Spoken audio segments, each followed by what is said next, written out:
name is Ida Epstein Halperin. I was born February the 17th, 1918 in Omaha, Nebraska. Ida, tell me a little bit about growing up. Tell me about your family. Oh, I had a wonderful growing up. I had a wonderful mom and dad, and I'm the oldest of three, and I have a sister Vera and brother Danny, who's the baby. And we lived we lived on Spencer Street, 2626 Spencer Street. Went to Lothrop School the first 4 years of my grade school years, and then we moved to 2020 North 22nd Street between Grace and Burdett, and lived there until I was married. Not quite. Anyway, went to Lake School, graduated there, and there were mostly Jewish kids in my class. Frances Batt was one of my good friends, and enjoyed going to school with everybody. You know, you walked to school and you played at school. Everything was just around that. And in the neighborhood, we played with mostly Jewish kids lived around us. Burdett Street was where I had my best friend. That was Esther Wetkin Dogoff. And she and I was 14, she was 13, and we palled around. And whatever we did together. Go to school and had the same kind of friends, had a wonderful time. And we'd walk to Shul on the high holidays. We'd walk to the Kapuller and then to the Rosh Hashanah. That was the year that we got our brand new shoes, so wore new shoes to go to Shul. And by the time we came home, each one of us carried our shoes home from Shul because our feet hurt so bad from the new shoes.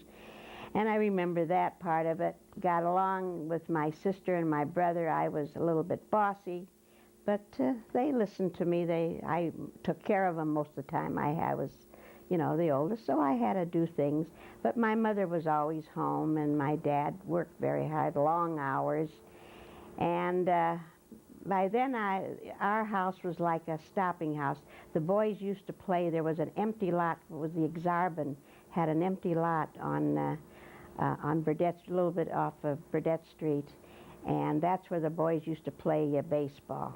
So during the summer, they would walk. They'd get to the baseball field by stopping by our house, and on the way home after the game, they would stop. So our front porch and the stoop in front was filled with boys, and we just had a wonderful time. And I mean, it was like they got drinks of water there. They would stop there, and naturally Esther would be over, and a few of the other girls knew that by that time the boys would stop by, so that's what we did. And every weekend, by the time we were 15, it was parties.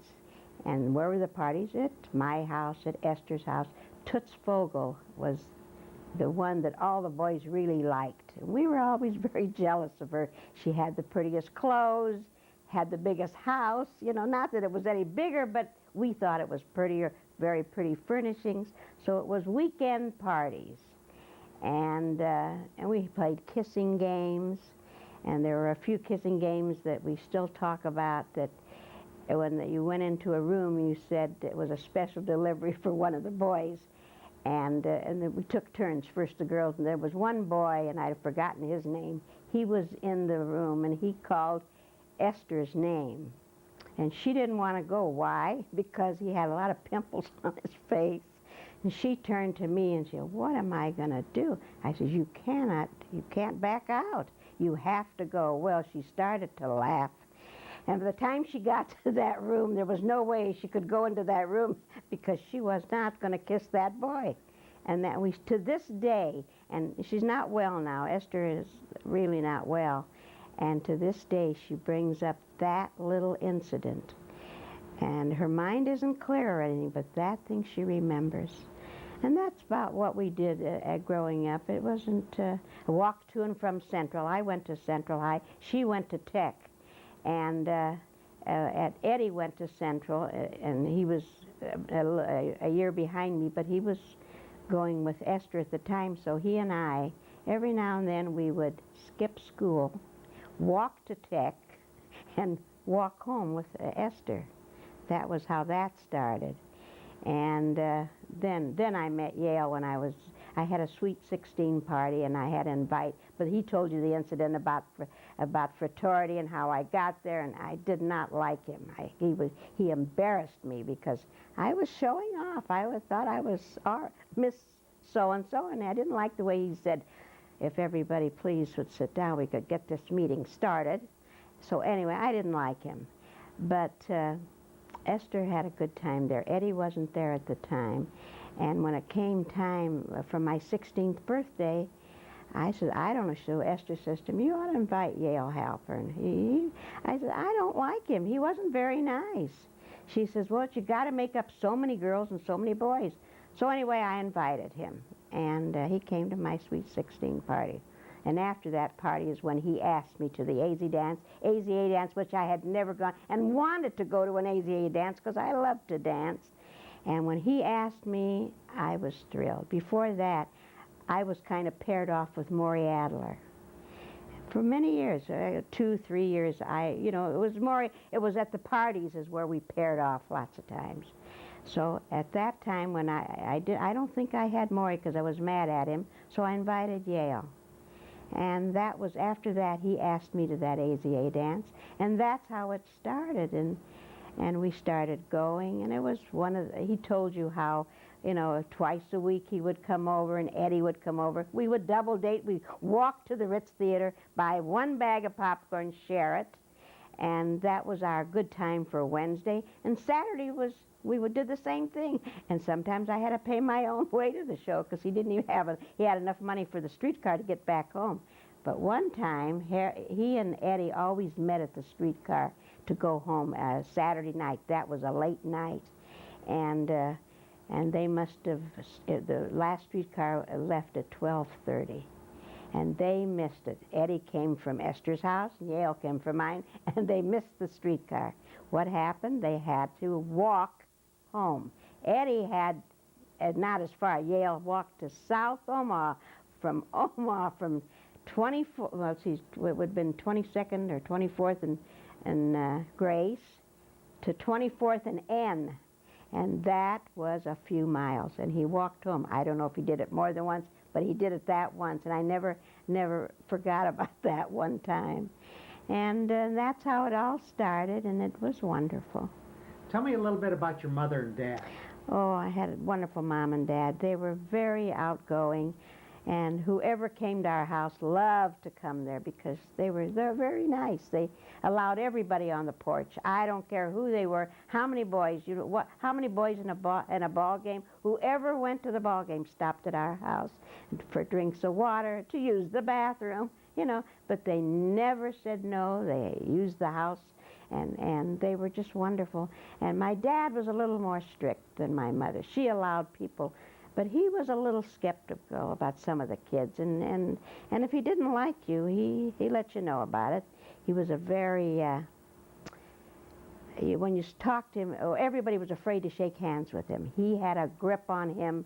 Uncle Morris, one of his brothers, used to take a handkerchief out of the pocket and put it around his hand before he'd shake hands with him. He was one Uncle Morris on my dad's side. Then I had an Uncle Morris on my mother's side, did the same thing. Took out a handkerchief, wrapped it around his hand, then he shook hands with him because he didn't know when not to clutch it, not to squeeze it so hard. He just didn't know how to shake a hand without squeezing it. And that was what he did the most. He was just a very outgoing man, and he showed it. And he didn't like Yale right away either. He did not like Yale. And why? He said Yale had a little ear on one side. He wasn't perfect enough for me. But after a while, Yale became like his son. He treated him. Whatever kind of a car he ever drove, he let Yale drive it. He became a son to my dad. My dad was crazy about him, just crazy about him. And that's my dad. My mom was typical Jewish mother. You came there home from school on Friday nights, everything was shiny and clean. Papers on the floor after she washed the kitchen floor. The smell of chicken and in the stove was a wonderful smell, and she used to make gravy that to this day I can still taste it. I can't make it like she never gave out a recipe, or if she gave one, it was shittarina this and shittarina that, and that's the kind of recipe. So I never really got a recipe from her. But the one thing I did get from her was a lukshin kugel, and that to this day, my daughter makes it, and her kids still say that mine is better than hers, but I'll tell you the truth, I've eaten hers and it's better than mine. Anyway, but that's the kind of mom. She was just a home mom, just a typical Jewish, loving, wonderful mother, and pretty as a picture. She had white hair that shined, and whenever she went out, she dressed up just so there was, with the jewelry and the way she looked. And she was a gambler. She played poker. My dad played poker too.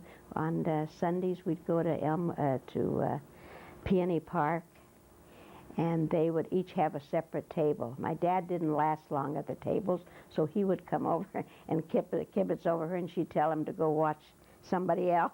They would have a few little words over the poker table, but that was they were very. Oh, he loved her. He thought there was nobody prettier, nobody smarter, nobody was a better cook. He really carried her on a pedestal, and everybody knew it. He just adored her. And when she died, he lived 1 year because he was okay. He didn't have to die. He closed his eyes and went to sleep. He did not want to live after she died. There was no way that he could last without her. He loved her. Were your parents from Europe? Yes, both born, well, I don't know exactly. She was born in Europe, and he was born in Europe too. He was from Minsk. That was his small town. Hers, I don't remember but she lived. Her mother had a little grocery store, and her father, and they were raised in a little dorf. It was called. A dorf was a little country town, and they were the only Jews, and there were 5 sisters and 1 boy in that family, and everybody did chores, and everybody worked in the store, and everybody took care of the chickens, and I used to hear little bits and stories about that, but they, and my Zeta came over to America, and he brought them all over, little by little, brought my mother and my Auntie Becky, who was the oldest. Auntie Becky was the oldest, and then my mom, and the others were all down the line. So the 2 of them came over to this country first, and they worked in the sweatshops they used to have in New York. Baltimore is where they came to. And they saved up money. My Zeta, worked as I don't know just exactly, I think rags, he sold rags or something. And they had a little coffee can. She told a story how he had 1 little coffee can, and with every paycheck that she and Auntie Becky was, her married name was Bieber, and she, at that time, neither one of them were married. She put high heels on my mother because she was only about 14 or something, and put makeup on her. She never wore makeup. And Auntie Becky was the big shot, and she knew what to do when she got here. So she fixed her up so that they could get the jobs in this sweatshop, and they would take that little coffee can every time they would get any kind of money, and they would put it in there till they saved up enough to bring my grandmother and the rest of the children over. And that's how they all got together. And they lived on they lived on 20th, and where we lived in that same house that they lived when they came to America from Baltimore. When my grandfather, he bought that house, brought everybody to that house on 2020 North 22nd Street, and that my folks inherited that house, and that's where we were raised in. Did your family speak Yiddish in the home? My mother and dad spoke broken English, but more Yiddish around the house, but not they spoke more English. But they brought my mother's mother lived with us, and she spoke only Yiddish. So we had to speak Yiddish to her. And then when she passed away, my dad's mother and father moved in with us. and they strictly spoke Yiddish. We had to, no matter what, ich verstehe nicht, du darfst reden zu mir in Yiddish. You got to talk to me in Jewish, otherwise they wouldn't talk. But they knew Yale. Yale was to start coming to our house. My mother's mother died earlier. She died at a younger age. But my grandfather and my grandmother on my dad's side lived, well, I don't know how old they were, but they were old, and they were living with us, and they loved Yale. And when they would go up to sleep, and Yale was courting me, you know, and my Zeta used to say to my mother, Miretnit, they don't talk to each other. It's awful quiet down there. You ought to go down there and check. You know, but in Jewish, he used to say, Ich glach nit. And my dad went to sleep already. He was crazy about him by that time, so he didn't care. He went to sleep. My Zeta used to tell my mother, Mit darf give him andenk. We have to go look at him, see what's going on down there. And my mother said, forget it. It's okay. You know, in Jewish, she would say, they'll be fine, you know. That was it. What was your mother's maiden name? Bernstein. Her Rose Bernstein and Daniel. Daniel and Rose Bernstein were their names. And I was the first grandchild. And my mother told a story about how he used to take me in the buggy. The first I was, and he'd go up and down 24th Street because all the butcher shops and the bakery and the whatever, he would stop in every store, and the buggy my mother fixed so that they would wouldn't shine in my eyes.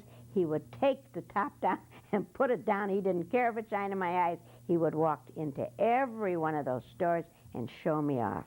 And I was far from a beauty, but he thought I was gorgeous. And he showed me off, and she told that story so many times to me, and because I was the first.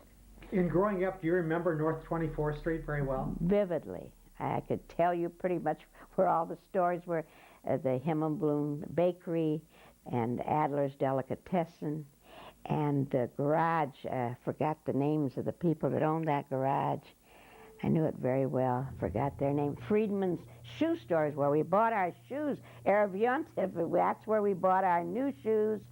And I can remember, you know, each one of us getting a pair. And, oh, we just thought we were the greatest people in the world because we got new shoes once a year. That was all. Galoshes we had, but and the shoes, whatever we had the rest of the year, had to be worn until Yontif. Tell me a little bit about the house you lived in growing up. On 20 North 22nd Street. It was a two-story house, all white. It had a little front yard. The backyard was not very big, but it was a lot of junk back there. Like I remember the Kaplans lived next door to us. They had chicken coops. In fact, one of the chicken coops was too high. They couldn't see over it, so they put it in our front yard. And there was a picture taken of me, and I don't know where that picture is. I'm leaning up against the fence, and behind me is that chicken coop that I remember. And it was just a wonderful house. It had a living room, and we had a piano. And that's where I learned took piano lessons. That was another story, that my dad spent a fortune on me on music lessons. And we had an upright piano. And I played, and I took lessons, and the song that I could remember to this day would be Papa Rossin. It was a Jewish song that I learned to play, and I kept playing that, but they wasted their money, and because of me, Vera didn't get lessons, my sister, or my brother Danny. Nobody got to take any lessons of any kind, because what I really wanted was to take dancing lessons. And my dad worked for Tuckman Brothers many years. And he had good customers, and most of them were coloreds. And this one was a colored dancing teacher. Well, my dad knew how I loved to dance. He wanted to give me tap lessons. He had this teacher all arranged, and he was going to start giving me, I think it was going to cost $1 a week to give me that lesson. He came home, and he tells me I get to take tap lessons, and I am thrilled. And my mother put her foot down. Says she's not going to take no lessons because she'll want to go on the stage, and if you go on the stage, you're no good. No lessons. He had to go and tell that colored fella, canceled my tap lessons I never got to take because she would not let me take dancing. Piano, yes, not dancing. And I never got to do my thing that I really loved. I wanted to dance so bad. And when my kids were growing up, Rana didn't care for it, but Diane was in the road show at Central High. They had road shows, and she was in every one of them. And when she would bring home, there was a little girl. She has died. Her name was Ida's niece. I forgot what her name was.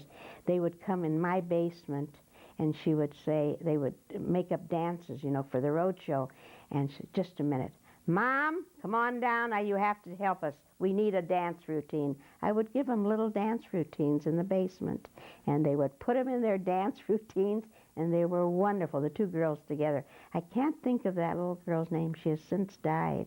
Anyway, that was, so because of me, and I loved it, she to this day is a wonderful dancer. Ron is a wonderful dancer. Yale's a good dancer. Yale and I we won a prize at Peony Park in a waltz contest. We got a beautiful little trophy. We didn't want to dance, but our cousin Davy Bieber, who is a marvelous dancer, and his wife, went out with them one night to Peony, and they were having tryouts, I guess, and he said, why don't you and Yale get in it? We don't want to. Yale didn't want to. I didn't want to. Anyway, they put a tag on the back of us, and we were in the contest, and we won. That was the story about that. Tell me a little bit about your children. Oh, I got 3 wonderful children. Bronna May is the oldest, married to Gene Kaplan, who's a wonderful son-in-law. They're married 35 years. They have 2 wonderful sons. Corey's 31 and Scotty's 27. And Corey just surprised us this year at Andy's graduation party. He announced us, because I knew he's been going with this girl for about a year, and when he met her, she was already converting to Judaism. He did not know it. Her name is Stacy Nelson, and he met her at this party and just started talking, and she knew that he was Jewish because his name is Kaplan. So she tells him that she is in the midst of converting to Judaism. That's all he had to hear, because Corey wanted to marry a Jewish girl.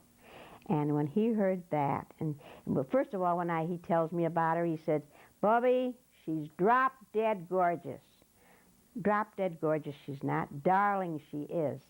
Anyway, so he's engaged to her now. Scotty is going, and Scotty's a darling boy. He's 27, and he also lives in Chicago. And he's looking for a girl, and he's so sweet. Everybody makes a good friend out of him, and he's a darling. He's a handsome boy. He was just home not too long ago. And Diane never married. She's had a couple chances, but one, Yale and I even went down to Texas, and she was going to marry a rabbi. And we went and met the parents. Lovely. They were from the Holocaust, I think, but they were very well-to-do people in Texas. And we stayed with the folks. They were wonderful to us. Went to shul with them, had a wonderful time, had a wonderful dinner with them, met Jack. His name was Jack. And Diane was going with him, and it looked pretty serious. And then it went for a long time. They met at, they were both counselors at the Esther K. Newman camp. And that's how they met. And they used to, during the summer, and they would meet, and they got serious. And when they found out that they were really liked each other, he wanted us to meet their parents, his parents. So Yale and I went down and met them. And after that, we really don't know whatever happened after that, but it was just quit. They didn't go anymore. But she is a wonderful girl. In fact, she's in town now. I love when she comes here. I'm with her. I had lunch yesterday morning. I had breakfast with her. They're here for a seminar. So today all day she's busy, so I won't see her today. Then tonight her partner leaves back for California. Then she's moving in here with us. She'll be here Wednesday, Thursday, Friday, Saturday. Sunday she leaves. So I'm going to have a ball because I go every place with her. We go to the boats and we gamble, and I love it.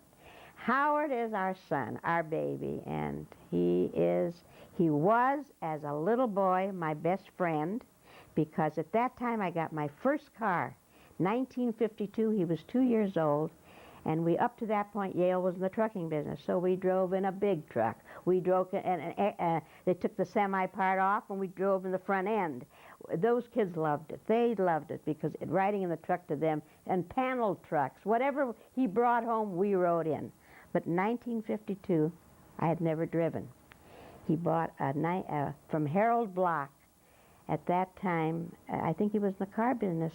Anyway, he said he had the car a little while, and it had, I don't know how many miles on it, but Yale bought it in 1952 and taught me how to drive. And I drove, he took me maybe twice or three times. The third or fourth time I said, Yale, I want to drive it myself. And Howard wanted to go with me at that time, and I said, and he wouldn't let him. First of all, no kids in the car if I was going to take it. And I drove it. And from then on, I had that car. Howard, the girls were already in school. Howard was with me. So we'd take him early in the morning down to the trucking business, drop him off, and we would stop. Across from the Blackstone Hotel was a little Harker's at that time. And we'd stop and have breakfast. We'd stop there every day. Everybody that came into that place, he was blonde, blue-eyed, and curly hair, and a face like an angel, and talked to everybody. And he would eat his breakfast, and everybody got to know him. And I used to quail from him anyway. I just loved taking him. He was so good. And he would be with me. And at that time, they had no car seats. So he would stand behind this shoulder up against me while I would drive. And I loved it. And he was with me all the time. And good as gold, I could take him any place. And that's how that was. And he has 3 boys, Howard. And the oldest one is Andrew David Halperin. The middle one is Daniel Halperin, and he looks just like the Halperins. Nobody looks like my side of the family. Everybody looks like the Halperins. And Timothy William. And William is named after Vera. My sister Vera had a boy, William David Bernstein. And Vera, he died just before Carol was going to give birth to Timmy. And she named Timmy with Billy's name.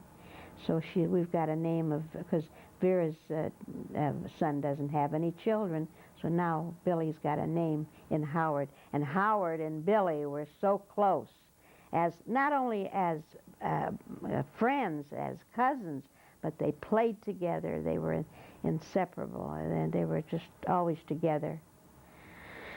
And that's my kids. Tell me about your sister and your brother. Okay, my sister Vera is very close to me. In fact, just about a couple months ago, they moved in right across the court from us, right here. And she's my best friend. She's my sister. We go down to the pool every day. She gives me a call on the phone, and I'll be downstairs, Ida, and I'll be there, and we stay in the pool.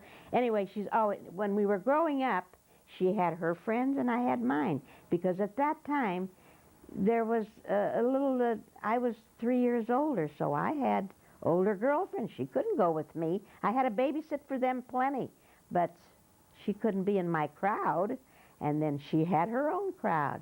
My brother Danny was the apple of everybody's eye, a spoiled brat.